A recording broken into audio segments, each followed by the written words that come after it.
बाबांची प्रवृत्ती कशी आहे काय म्हणून पहिले दिवस तिने असेच काढले. शिक्षा पण करायची, कधी श्रीप्रभू बाबा तिला कधी तिच्यावर नाराजच व्हायचे. असे काही दिवस तिने काढले, परंतु नंतर ती शिवप्रभू प्रवृत्तीला पात्र झालीच नाही. म्हणजे अधिकारी जीव होता म्हणून तो पात्र झाला, पण आपल्यासारखा जीव तिथं चालणार नाही. मग आपला उद्धार कोण करू शकल? तर श्री चक्रधर स्वामींनी जीवाचा उद्धार करावा असा विडा उचललेला आहे. तर श्री चक्रधर स्वामी पण असाच कोणत्या पण जीवाचा उद्धार करत शकतात का? अशी काही गोष्ट नाही. तिथं पण योग्य लागतं, तिथं पण असे अनधिकारी जीव असतात. श्री प्रभू म्हणजे श्री चक्रधर स्वामींच्या ठिकाणी पण कित्येक अनधिकारी, आपल्यासारखे खूप अनधिकारी जीव असतात. त्याच्यामुळे पण श्री चक्रधर स्वामी आता तो अवतार फक्त त्यांनी अवतार घेतलेला आहे, तो जीवाचा उद्धार करण्याहेतू त्यांनी अवतार घेतला आहे.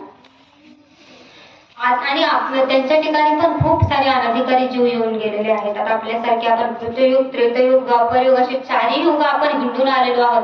3 युग गेले तरी आपला काही उद्धार झालेला नाही. शेवटी 4थ्या युगात आपल्याला जन्म घ्यावा लागला. म्हणजे आपण किती अनधिकारी जीव आहोत. आणि शेवटचं हे कलियुग हे शेवटचं युग आहे. अशा या हीन युगात आपला जन्म झालेला आहे. आणि म्हणून श्री चक्रधर स्वामींनी या युगी अवतार तर घेतलाच आहे, परंतु त्यांचा मुख्य जे उद्दिष्ट, मुख्य त्यांचा हेतू आहे, त्यांनी कशाला जास्त प्राधान्य दिलं आहे, तर जीवाचा उद्धार करावा असं त्यांनी ह्या कार्याला त्यांनी जास्त प्राधान्य दिलेलं आहे. अर्थातच 5 अवतारांचं जे उद्दिष्ट आहे ना मायबाप, ते जीवाचा उद्धार करावा असंच आहे. परंतु आपल्या हीन अधिकारामुळे कोणताही अवतार आपल्याला काय थारा देऊ शकत नाही. म्हणून श्री चक्रधर स्वामीच आपल्याला म्हणजे सांगायचं तात्पर्य एवढं की 5व्या नामाचं निरंतर स्मरण केलं पाहिजे. तर याच्यामुळं की श्री चक्रधर स्वामी आपला उद्धार करतील. 4ही अवतार आपल्यावर उदास झालेले आहेत, आपण त्यांना खुंटवून टाकलेलं आहे. पण किमान आता श्री चक्रधर स्वामी तरी माझा उद्धार करा श्री चक्रधर, असं म्हणून आपण 5व्या नामाचं निरंतर स्मरण केलं पाहिजे. कोणत्या नामाचं नका करू, एक तरी गाठी करा, पण एक गाठी ती आपण 5व्या अवताराच्या नामाची केली पाहिजे. तर श्री चक्रधर स्वामीच का जीवाचा उद्धार करतात?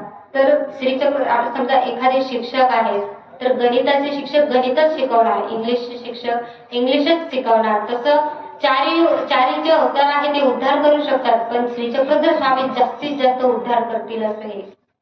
कारण त्यांनी विडा उचललेला आहे, जीवाच्या उद्धाराचा काय त्यांनी विडा उचललेला आहे. म्हणून आपल्यासारखे अनाधिकारी जीव त्यांच्या सन्निधानी आपण पण जाऊ शकतो, पण आपल्याला तितकं योग्य व्हावं लागेल.